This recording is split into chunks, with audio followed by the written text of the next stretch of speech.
하나님의 은혜와 사랑이 함께하기를 축복합니다. 요즘 평창 동계올림픽 때문에 전 세계와 대한민국이 지금 열광 중에 있는데 오늘이 폐막식이네요. 끝난다고 합니다. 네, 평창 올림픽의 어떤 주요 경기를 이제 집에서 가끔 보면서 예전에 있던 영화가 하나 떠올랐습니다.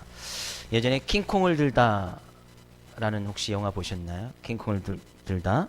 뭐 동계 스포츠는 아닌데 이제 88 올림픽 때 역도 동메달리스트였던 사람이 부상으로 인해서 이제 운동을 그만두게 되었고, 이 운동을 그만뒀던 동메달리스트가 시골 학교에 이제 여중학교 이제 역도부 코치로 가서 거기서 이제 여학생들과 이루어지는 에피소드를 담아내는 것이 이제 킹콩을 들다라는 그 영화인데, 그 가운데서 이 코치가 학생들과 나눴던 그 이야기가 아직까지도 제 머릿속에 남고 있습니다.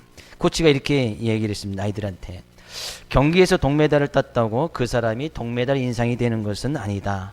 금메달을 땄다고 해서 금메달 인상이 되는 것도 아니고, 매 순간 최선을 다하면 어느 순간 그 인생이 그 자체가 금메달 인생이 되어지는 것이다 라고 하면서 아이들에게 가르치는 장면이 나와요. 그죠?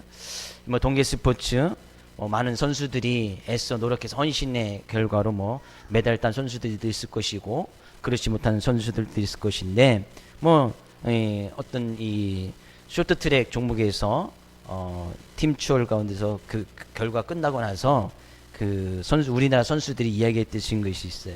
남자 선수들이었는데 우리가 실수해서 메달을 따지 못했잖아요. 남자 쇼트트랙에서 이제 계주에서 못 땄는데 그들이 끝나고 나서 이렇게 얘기했습니다. 우리가 실수를 해서 결과는 좋지 못했지만 우리가 힘들게 같이 선수들이 함께 고생하고 피땀 흘렸던 그 과정이 있었기 때문에 만족한다라는 그런 말을 대답을 했어요. 어떻게 보면 그것이 맞는 것 같아요. 삶의 결과 물론 중요합니다. 금메달 따고 은메달 따고 또 우리의 삶 가운데서 많은 것을 이루고 업적을 이루는 그것도 중요합니다. 많은 재물을 모으고 인생의 어떤 스펙을 쌓아가는 그것도 정말 중요합니다. 그러나 그것을 어떻게 얻어나가고 어떻게 쌓아나가느냐, 그 과정이 훨씬 더 중요한 거예요. 우리의 삶의 모습도 마찬가지죠. 주님께서 우리에게 오늘도 귀한 날, 귀한 생명을 허락해 주셨습니다. 오늘 우리의 삶의 모습이 어떻게 주님 앞에 보여지느냐, 그 매일매일 삶의 모습이 모여서 우리의 인생이 되어지는 거예요. 오늘 드려지는 예배가 어찌 보면 우리가 하나님 앞에 보여지는 그런 인생의 과정이죠. 인생의 한 과정이란 말이에요. 그래서 이 시간 우리가 최선을 다해서 온 마음과 정성을 다해서 하나님께 귀한 예배를 드려지기를 원하고, 하나님께서 받으실 만한 귀한 예배의 삶의 모습이 되어지기를 주의 이름으로 축복을 드립니다. 오늘 본 말씀은 예수님께서 제자들에게 비유로 하신 말씀이에요. 근데 우리가 본 말씀을 다시 한번 잘 보게 되어지면 어떻게 이 본문을 보느냐에 따라서 이것이 삶 가운데 큰 위로와 예수님께서 말씀하신 것처럼 기쁨의 말씀이 될 수도 있고, 아니면 삶 가운데 두려움과 공포의 말씀이 될 수도 있어요. 우리가 다시 한번 마지막 절 11절을 다시 한번 읽어볼까요? 11절. 내가 이것을 너희에게 이름은 내 기쁨이 너희 안에 있어 너희 기쁨을 충만하게 하려 함이라. 예수님께서 제자들에게 또한 주의 말씀을 듣고 있는 우리들에게 이 말씀을 하여 주신 것은, 내가 너희에게 이름은, 내가 너희에게 이것을 말씀한 것은, 내가 너희에게 이 말씀을 준 것은 내 기쁨이 너희 안에 있어 너희 기쁨을 충만하게 하려 함이라. 이 말씀, 이 비유의 말씀을 우리에게 하여 주신 것은 주님이 가지고 있던 그 기쁨이 우리 안에도 그대로 있어서 기쁨이 충만하게끔 하기 위해서 이 말씀, 이 비유의 말씀을 해주셨다는 거예요. 그러면 우리는 이 말씀을 받아들일 때에 이 말씀을 듣고 나서 기쁨이 충만해야 됩니다. 기쁨이 있어야 되는 거예요. 네, 말씀을 다시 한번 잘 가서 보면요, 우리는 이 예수님께서 비유를 말씀하시는데 포도나무와 가지, 비유 가운데 잘 아시는 말씀 가운데 하나라고 생각이 되어집니다. 1절, 2절 말씀 같이 볼까요? 나는 참 포도나무요 내 아버지는 농부라. 주님께서 말씀하시네요. 비유로 말씀하시는 것이에요. 나는 참 포도나무요, 하나님은 내 아버지는 농부요. 하나님은 농부고 예수님은 포도나무다, 이렇게 비유를 하고 있었고, 5절에서는 나는 포도나무요 너희는 가지니. 그러니까 하나님은 농부시고 예수님은 포도나무고 우리는 그 포도나무에 붙어있는 가지다 라고 이렇게 비유를 말씀해 주고 있습니다. 그러면서 2절 말씀 이야기합니다. 2절 무릇 내게 붙어있어 열매를 맺지 아니하는 가지는 아버지께서 그것을 제거해 버리시고 무릇 열매 맺는 가지는 더 열매를 맺게 하여 그것을 깨끗하게 하게 하시느니라. 말씀을 잘 보면 열매 맺는 가지가 있고 열매 맺지 못하는 가지가 있네요. 열매 맺지 못하는 가지는 주님께서 농부가 그것을 제거해 버려서 열매를 맺지 못하게끔 하시겠다는 거예요. 우리 열매 맺는 가지입니까? 열매 없는 가지입니까? 열매 있습니까? 없습니까? 삶가운데 열매가 있어요? 없어요? 있으신 분도 있고 없으신 분도 있고, 없으신 분은 뭐예요? 내가 아버지께서 그것을 제거해 버리시고 잘라 버리시겠다고 하네. 이런 말씀을 들으면 나는 삶 가운데 열매가 없는 것 같은데, 그럼 하나님께서 나를 잘라 버리시겠고 제거해 버리시겠고 그 가지는 말라서 비틀어져서 아궁이에 땔감으로 밖에 쓸 수 없으니 내가 그저 그 땔감으로 불에 던져서 사라져지게 될 것이 아닌가. 제가 말씀에 오늘 본 말씀 통해서 그래서 우리 열매를 맺어야 됩니다. 열매가 없으면 하나님께서 제거해 버리실 것이고 삶 가운데 아궁이 속에 던져버릴 것입니다. 사람들이 그것을 짓밟고 지나가서 우리는 아무런 쓸데가 없을 것입니다. 그래 열매를 맺읍시다 라고 제가 말씀을 가지고 그렇게 강력하게 설교할 수도 있겠지요. 그러면 그 말씀을 들으면 말씀 가운데 기쁨이 있을까요? 없을까요? 여러분 제거해 버리시겠다는 거예요. 열매를 보이라는 거예요. 삶 가운데 내가 주님 앞에 열매, 당장 열매가 있으신 분도 있는 것 같기도 하고 잘 돌이켜보면 없는 것 같은데 열매가 없으면 제거해버린다고 했으니까 그냥 거기에 제거되어져서 아궁이 있어. 아궁이 속에 들고 태워져 버리면 아무런 삶의 결과가 아무것도 남지 아니하는 그 멸망된 인생을 살겠다는 거 아니에요. 그래서 우리 열매를 맺자고 이렇게 설교하면 말씀을 듣고 나도 별로 기쁨이 없을 것 같아요. 그러나 예수님께서 이 말씀을 주신 이유는 너희에게 기쁨이 충만하게 하기 위해서 말씀을 주셨다고 이야기해요. 이 비유를 하신 이유는 내 안에 있는 기쁨이, 주님 안에 있는 기쁨이 너희에게도 있어 너희가 기쁨이 충만하기를 원하셔서 이 비유의 말씀을 해주셨다는 거예요. 저는 그래서 이 말씀을 다시 볼 때에 본문을 그렇게 보면 안 되겠구나.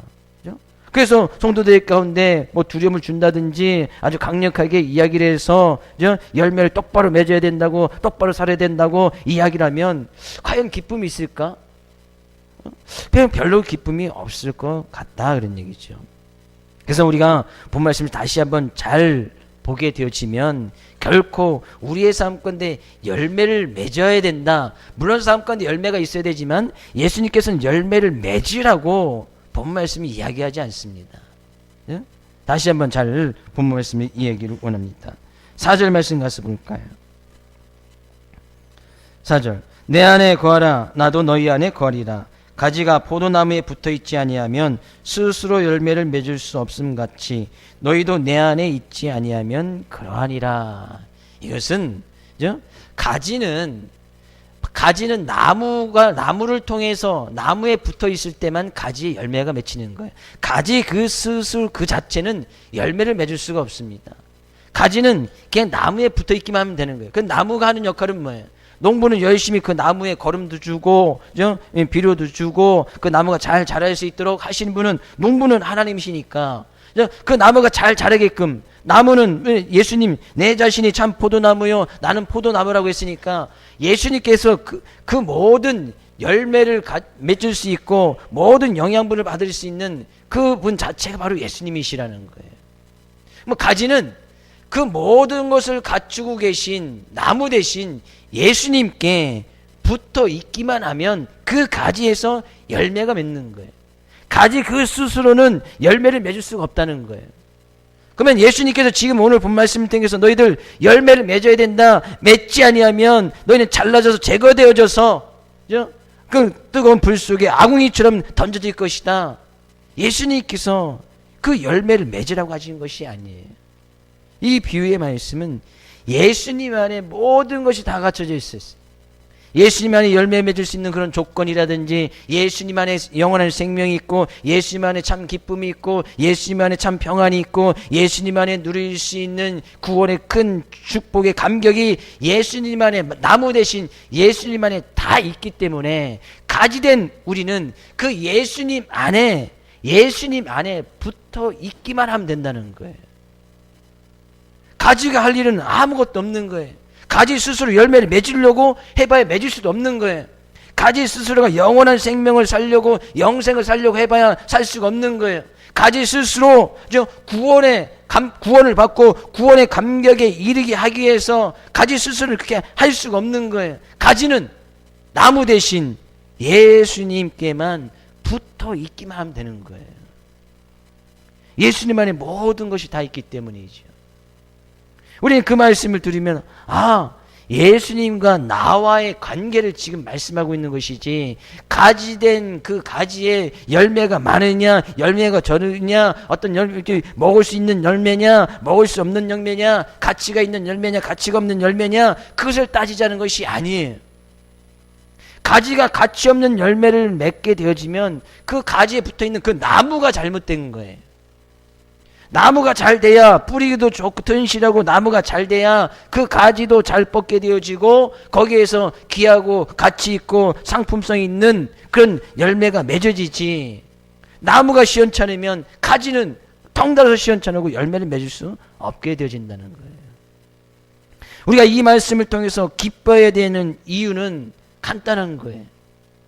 예수님 안에 모든 것이 다 갖춰져 있으니, 영생이 있고 열매 맺을 수 있는 모든 조건이 다 갖춰져 있으니까, 예수님과 우리와의 관계, 내가 그 예수님께 붙어 있느냐, 예수님 안에 있는 기쁨과 평강이 정말 나의 삶 가운데 있느냐, 예수님과의 나의 관계를 잘 보아야 된단 말이에요. 가지는 분명히 나무에 붙어 있기만 하면 열매를 맺게 되어 있어요. 농부가 그것을 위해서 가지도 잘 손질도 하고, 또 가지를 치기를 하여서 그 가지가 열매를 맺을 수 있도록 하는 것은 하나님, 농부 대신 하나님께서 하신단 말이에요. 그래서 때로는 우리를 가지치기 하듯이 때로는 잘라내고, 불순물을 잘라내고, 또 벌레들이 있으면 벌레도 치우고 하는 것은 농부, 하나님께서 하신단 말이에요. 그래서 때로는 우리의 삶 가운데 어려움이 있고 고난이 있고, 그것을 하나님께서 허락하신 이유는, 때로 우리의 삶 가운데 잘못된 부분을 잘라내시기도 하시는 그 이유는, 거기에 더 귀하고 풍성한 주님 안에 있는 그 풍성한 열매들이 우리의 삶 가운데 그대로 와서 우리도 그 기쁨과 즐거움을 누리게 하기 위함이다는 얘기예요. 그럼 우리 이 본 말씀을 볼 때에, 예수님과 나의 관계가 잘 정립이 되어져 있으면 주님 안에 있는 기쁨이 나에게도 있고, 우리의 기쁨이 정말 충만하게 되어진다는 거예요. 우리가 가전제품을 보통 삽니다. 요즘 청소기도 수백만 원대 청소기도 있고, 냉장고는 벌써 수백만 원, 수천만 원 냉장고도 있고, TV도 천만 원씩 넘어가는 TV들이 있더라고요. 근데 그런 제품이 아무리 좋다 한들 집에 그냥 그대로 갖다 놓으면 TV가 나오나요? 냉장고 역할을 하나요? 꼭 우리가 그런 가전제품을 사다 놓으면 해야 될 일이 있어요. 뭘 해야 되죠? 저 전기를 갖다 꽂아야지요. 그렇죠? 수백만 원짜리, 수천만 원짜리 TV나 냉장고를 갖다 집에다 사다 놓고 그대로 보관해 놓으면 냉장고 역할을 못 하는 거예요. TV 역할을 못 한단 말이에요. 거기에 반드시 전기가 들어오는 전원에 코드를 딱 꽂아놔야 그것이 제대로 값어치의 어떤 역할을 하게 되어진다는 거예요. 마찬가지예요. 가지된 우리는, 우리가 사람들 보기에는, 외모적으로 보기에는, 또 가진 것이나 악력으로 보기에는 막 귀하고 소중한 것처럼 그렇게 보일 수도 있어요. 그러나 그런 인생을, 삶을 살아간다 할지라도 그런 인생이 예수님과 연결되어 있지 아니하면, 우리에게 참 구원과 생명을 허락해 주신 예수님과 연결되어 있지 아니하면 그 모든 것들은 아무런 소용이 없다는 거예요. 삶을 살아갑니다. 그러나 예수님과 단절된 상태로 살아가요. 예수님 없이 살아간단 말이에요. 하나님 없이 살아가요. 그런 인생은 결국에는 뭐예요? 본 말씀에 이야기했듯이 아무런 쓸데없어서 밖에 버려져서 사람들이 뭐하다가 불쏘시개로 불에 던져서 사르게 되어지는 불쏘시개밖에 되지 않는다는 거예요. 결국에는 인생이 삶 가운데 예수님이 없는 인생, 주님이 없는 그런 인생을 살아가다 보면 결국엔 아무것도 남지 않게 되어진다는 거예요. 결국에 우리의 삶 가운데서 예수님 안에 있는 참된 생명을 누리고 예수님 안에 있는 참된 구원의 감격을 누리기 위해서는 그 예수님과의 관계가 정말 중요한 거예요. 예수님을 믿으시는 분 하면요, 예수님께서 허락하신 그 구원의 감격, 그 구원을 받으신 분 하면요, 우린 그것 때문에 기뻐하고 즐거워하는 거예요. 그래서 예수님 안에 딱 붙어 있으면 예수님 안에서 누릴 수 있는 영생, 생명이 우리 안에도 그대로 오는 거예요. 네, 그렇게 살아갈 때는 그 나무가 서 있게 되어지면 때로는 바람도 불고 비바람도 불고 해서 많은 고통과 어려움이 겪게 되어지는 것이 그럼 나무도 겪어야 되는 그런 문제 아니에요. 가지들도 마찬가지죠. 때로는 뭐 비바람이나 또 때로는 대풍이나 이런 거로 해서 때로는 가지가 꺾여지기도 하고 좀 나무가 뭐 쓰러지기도 하고 큰 삶 가운데서 큰 환난과 어려움을 당하는 것은 당연한 이치예요. 근데 하나님을 믿는 우리의 백성들 가운데서는 그 모든 것도 하나님의 섭리, 하나님의 계획하심에 다 들어가 있습니다. 때로는 인생에 큰 비바람을 맞게 되어지고 큰 환난이 있고 어려움이 있고 때로는 태풍이 불고 때로는 삶 가운데 큰 폭풍으로 만난다 할지라도 하나님께서 그렇게 하시는 이유가 있단 말이에요.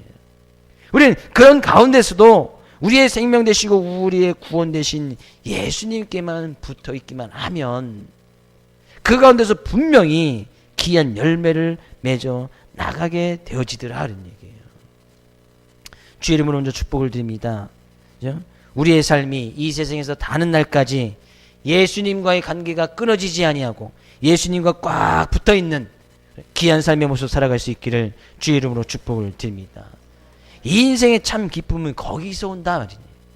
거기서.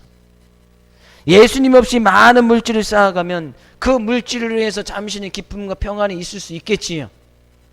예수님 없이 이 세상에서 많은 것을 누리고 이 세상에 많은 권력과 지위를 쌓아가면 그것으로 인해서 얻어지는 기쁨과 즐거움도 분명히 있을 거예요.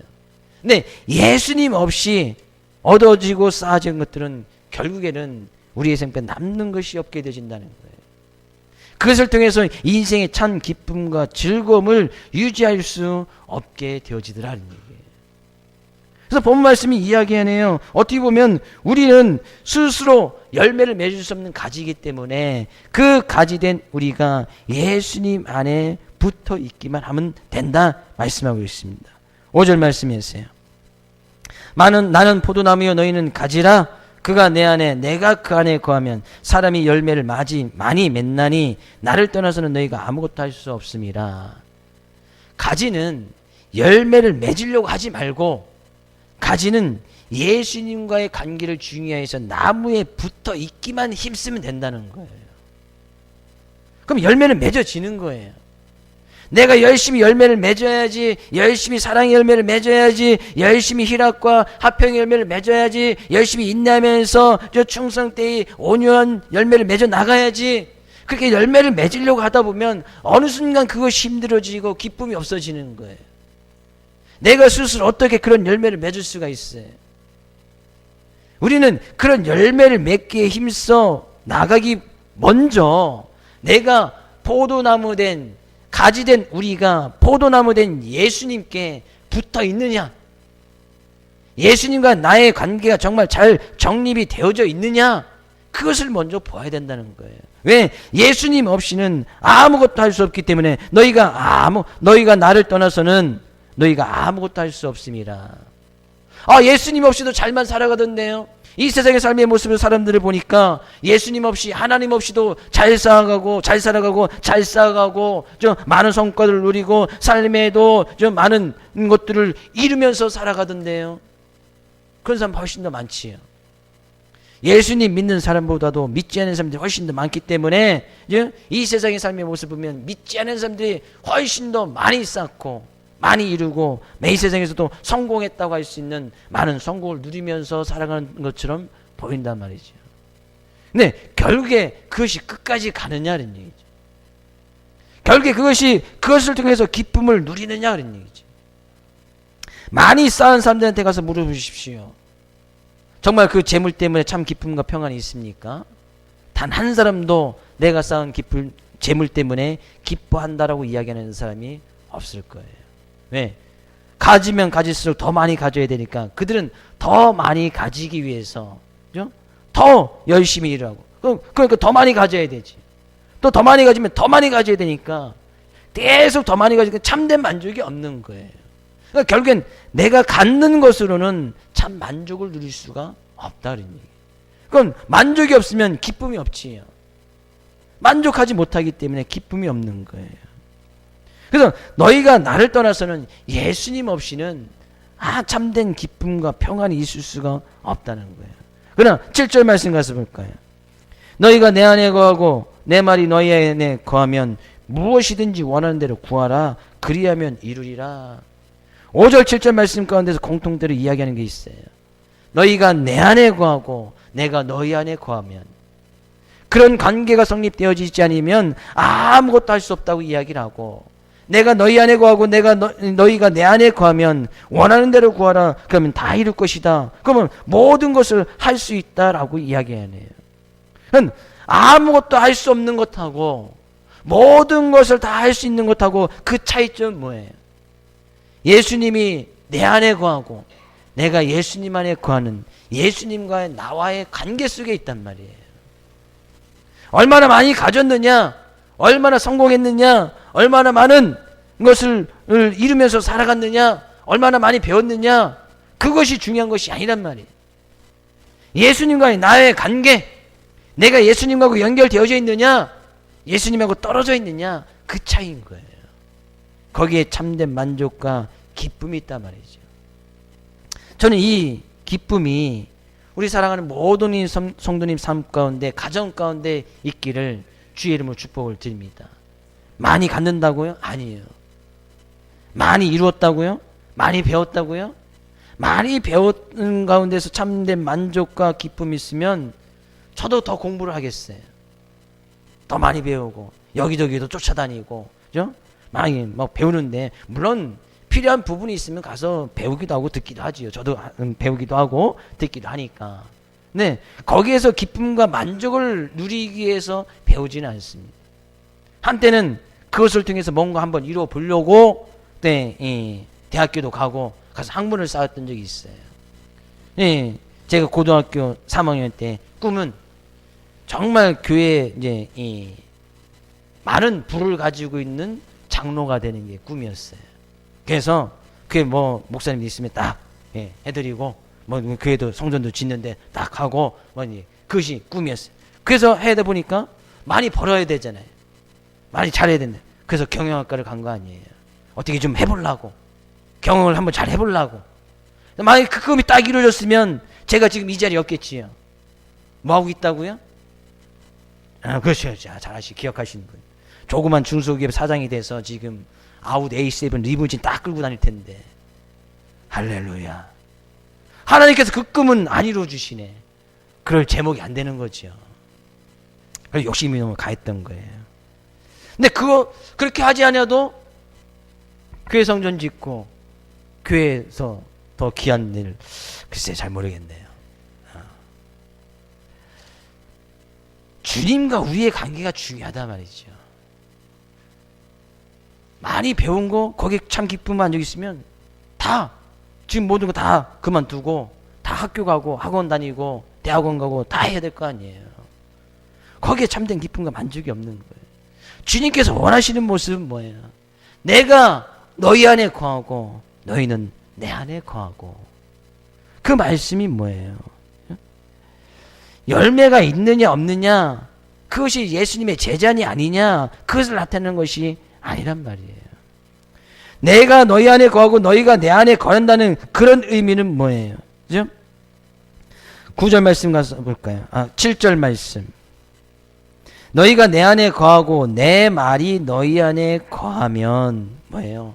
곧 주님이 우리 안에 거하고 우리가 주님 안에 거한다는 것은 주님의 말씀이 내 안에 있는 그것을 이야기하는 거예요. 주님께서 내 안에 거한다는 것은 주님의 말씀이 곧 내 안에 거하는 거예요. 내가 주님 안에 거한다는 것은 주님의 말씀을 가지고 나의 삶 가운데 그 말씀이 나타나는 것, 이것이 곧 내가 주님 안에 거하는 것이거든요. 쉽게 예를 들어서 주님이 내 안에 거한다, 내가 주님 안에 거한다, 주님께서 하신 말씀, 도둑질 하지 말아라, 예를 들면 삶 가운데 도둑질 하지 말아라. 근데 그 말씀이 늘 기억이 나서 도둑질 하지 아니하고 남의 거 사기치지 아니하고 나간다면 예수님의 말씀이 지금 내 안에 거하는 거예요.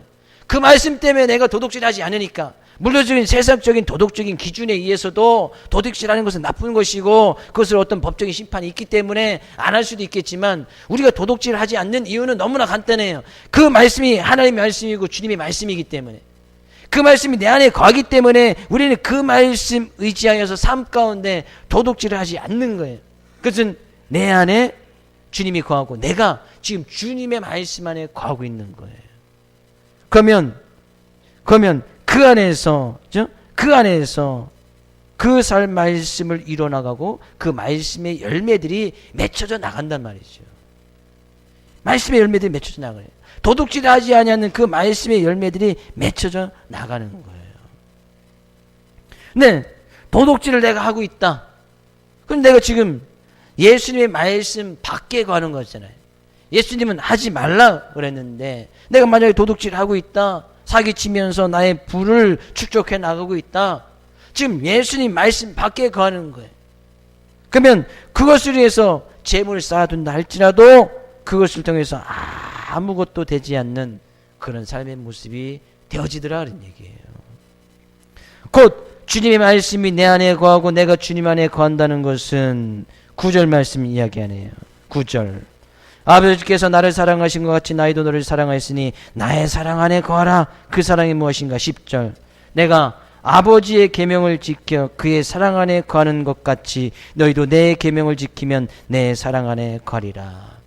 예수님께서도 하나님 아버지의 사랑 안에 거했다는 거예요.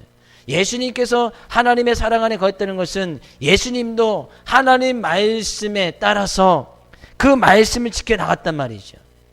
하나님께서 하나님의 아들이신 예수님께 하신 말씀은 딱 한 가지예요. 너는 이 세상에 가서 죄 없는 내가 죄 있는 자들의 인생을 대신하여서 십자가를 지고 그들의 죄를 감당하여서 그들로 구원을 받게 하라는, 그것이 하나님께서 예수님에게 하신 말씀 아니에요.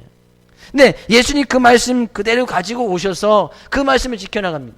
그것이 하나님의 사랑 안에 거했던 모습이라는 거예요.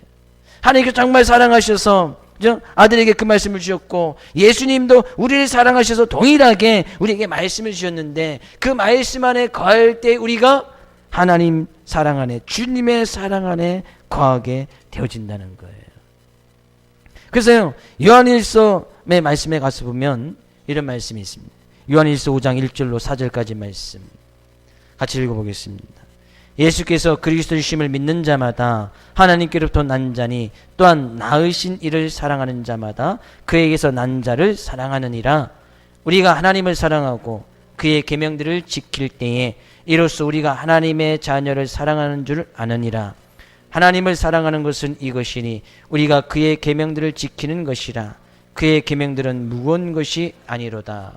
무릇 하나님께로부터 난 자마다 세상을 이기느니라. 세상을 이기는 승리는 이것이니 우리의 믿음이니라. 하나님을 사랑하는 것은 이것이니 우리가 그의 계명을 지키는 것이다. 우리가 주님을 사랑합니다, 하나님을 사랑합니다 라고 하는 것은 그의 계명을 지켜나가는 거예요. 예수님께서 말씀하신 것처럼 너희가 내 안에 거하고 내가 너희 안에 거한다는 것은 계명을 지키는 것이고 곧 그것은 주님을 사랑한다는 증거란 말이에요. 앞에도 예를 들었지만 도둑질하지 아니한다, 내 그 말씀을 의지해서 그 말씀을 가지고 삶 가운데 도둑질하지 않는 인생을 살아가는 것은 내가 곧 주님을 사랑하는 결과라는 거예요. 그러면 그거에 따른 열매가 맺어진다는 얘기예요. 도둑질하지 아니하는 그런 삶의 결과들이 나타나고 삶 가운데 귀한 열매들이 맺혀져 나간다는 얘기예요. 그것이 곧 주님을 사랑하는 모습이다는 얘기예요. 그러면 그것으로 인해서 주님께서 나를 사랑하신다는 그 확신 가운데 거하게 되어지고, 하나님께서 나를 사랑하시기에 독생자 예수 그리스도를 보내셨고, 주님께서 우리를 사랑하시기에 우리를 위해서 십자가를 지셨고, 그런 주님의 사랑이 말씀을 통해서 깨달아지고, 그 말씀이 내 안에 있어지니까 그 말씀에 확신이 생겨지고 주님의 사랑에 대한 확신이 생겨지는 거예요. 그러므로 해서 사랑의 열매들이 맺혀지고 구원의 열매들이 맺혀진단 말이죠. 그러므로 말미암아 주님께서 우리를 사랑하셨던 그 사랑이 우리 안에도 거하게 되어지고, 그것으로 인해서 참 기쁨과 평강이, 그 기쁨이 충만하게 이루어지게 되어진다는 얘기예요. 결국에 우리가 이 기쁨을 충만하게 삶 가운데 누리기 위해서는 주님의 말씀이 내 안에 있어야 됩니다. 주님의 사랑이 내 안에 있어야 되는 거예요. 그러니까 내가 주님을 사랑하는 그 사랑의 증거는 말씀을 지키는 것에부터 시작이 되어지네. 말씀을 내가 그 안에서 내 안에 있는 말씀들을 나의 삶 가운데 실제적으로 지켜나갈 때에 그것을 통해서 기쁨이 충만하게 되어진다는 거예요. 그래서 우리는 이 기쁨을 누리기 위해서, 이 기쁨을 충만히 갖기 위해서는 말씀이 살아 역사해야 되고, 말씀이 나의 삶의 모습을 통해서 지켜져 나갈 때 주님과 나의 관계가 올바로 성립되어져 있을 때에 비릴 수 없고 안에서 기쁨이 충만하게 되어진다는 거예요. 자꾸 열매를 맺으려고 하지 말고, 나의 삶 가운데 열매가 있냐 없냐, 열매가 없으면 곧 죄가 될 것이다, 불쑥에 들을 것이다, 본 말씀을 그렇게 두렵고 우리를 엄히 경고하는 말씀을 받아들이지 말고, 내가 정말 주님과의 관계 속에서 주님 안에 붙어있고 주님은 내 안에 있는지 그 주님과의 관계를 잘 생각해 보란 말이에요. 내가 주님 앞에서 정말 그 안에서 주님의 말씀을 지켜나가는 것이 삶 가운데 두려움이 없고, 그래 참 평안을 누리면서 그 말씀이 내 말씀이 되어지도록 행하면서 나가고 있는지, 그래야 기쁨이 충만해지더라는 얘기예요. 예언을 하나 드리고 말씀하실까 합니다. 어떤 부부가 배를 타고 여행을 갔습니다. 거기서 수많은 사람들이 배를 타고 여행 가는데 갑자기 큰 폭풍우로 인해서 이 배가 막 흔들려지게 되어지고, 배가 어떻게 될 수 없는 그런 상황 가운데 놓여져 있는 거예요. 모든 배 안에 있는 모든 사람들이 두려워하고 겁에 질려 있었고, 이 안에도 배가 너무나 흔들리고, 그러니까 우리는 이제 배 막 흔들려 폭풍 만들면 그런 간접적인 트라우마들이 다 있잖아요. 뭐 그런 옛날에 좀 안 좋은 사건, 우리나라에 그런 사건 통해서 막 근데 그런 트라우마 있으니까 이 안에도 너무나 두렵고 막 겁에 질려가 있는 거예요. 근데 옆에 있는 남편을 딱 보니까 남편은 겁도 없고 두려움도 없고 그냥 태평하고 두려운 게 있을 게 하나도 없는 거예요. 그래서 아내가 물었습니다. 당신 두렵지 않아요? 이런 상황 가운데서 겁나지 않아요? 라고 물어봤어요. 그러니까 남편이 주변에 이렇게 잘 둘러보더니만 칼을 하나 딱 들더니만 아내한테 딱 위협적으로 칼을 딱 내미는 거예요. 그러니까 아내가 그 상황을 보고 너무나 웃긴 거예요. 우스운 거죠. 그냥 이런 상황 속에서 남편이 왜 칼을 들고 나한테 이러는가. 그래서 너무나 웃기기도 하고 어이가 없기도 하고 해서 막 그냥 웃음이 막 나왔어요. 남편이 아내에게 물었습니다. 내가 칼을 들고 당신에게 위협하고 칼을 딱 들고 있는데 두렵거나 무섭지 않았어? 그러니까 아내가 대답합니다. 나도 당신을 사랑하고 당신도 나를 사랑하고 우리 서로 믿는데 뭐가 두려워요? 그런 거예요. 남편이 그래서 이야기합니다. 하나님께서 우리를 사랑하시고 우리의 삶의 모든 부분을 주관하고 다스리시는데 이깟 폭풍을 통해서 우리를 해롭게 하시겠어? 뭐가 두려워? 그러더라는 거예요. 그런 하나님을 믿으십니까? 우리 인생 가운데 폭풍우, 그 폭풍우를 만나게 하신 분도 하나님이시다는 얘기예요. 어려움과 고난이 있습니까? 그 어려움과 고난을 주신 분도 하나님이시에요. 하나님을 믿고 우리가 나간다면, 하나님을 믿고 나간다는 그 증거가 뭐예요? 우리가 세상을 이길 수 있는 것은 이 믿음이다. 이 믿음이라는 것은 뭐예요? 주님의 말씀이 내 안에 있고 내가 주님 안에 거하여서 그 말씀을 가지고 삶 가운데 그 말씀을 지켜나가는 그런 모습. 그럴 때 거기 안에서 기쁨의 열매들이, 평안의 열매들이 거기서 맺혀지는 거예요. 늘 삶 가운데서 기쁨의 열매를 맺기 위해서 기쁘다고는 곳만 찾아다니면 기쁨의 열매들이 맺혀지는가? 아니더라는 얘기예요.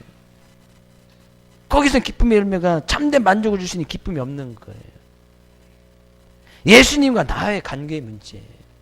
그래서 우리의 인생의 삶 가운데 예수님 없는 인생을 논하지 말자. 예수님 없는 그런 삶은 이야기하지 말자. 코로 숨을 쉬고 있어도 예수님이 없는 인생은 죽은 인생이에요. 영적으로 죽어 있는 거 아니겠습니까? 우리는 삶을 살아간다 이야기하고 있지만, 성경적인 이야기지만 그 사람 죽어 있는 인생을 살아가는 거예요. 우리의 기쁨이 충만하다면 그런 모습도 보이게 되어지네요. 내 안에 영생으로 가지시고 구원을 하신 그 예수님으로 인한 그 기쁨과 즐거움, 내가 말씀이 내 안에 있어서 내가 그 말씀을 지금 그런 폭풍과 큰 환난과 어려움을 당하는 그런 상황 가운데서도 말씀을 지켜나가고 있는 그런 모습, 그것이 참된 기쁨이고 평안이다는 얘기죠. 한 주간에도 그런 기쁨이 충만해지고 주님이신 은혜 가운데 사랑 가운데 늘 거하여서 주님으로 인해 기뻐하고 주의 말씀을 지키는 것으로 인해서 삶 가운데 참된 평안이 있기를 주의 이름으로 축복을 드립니다.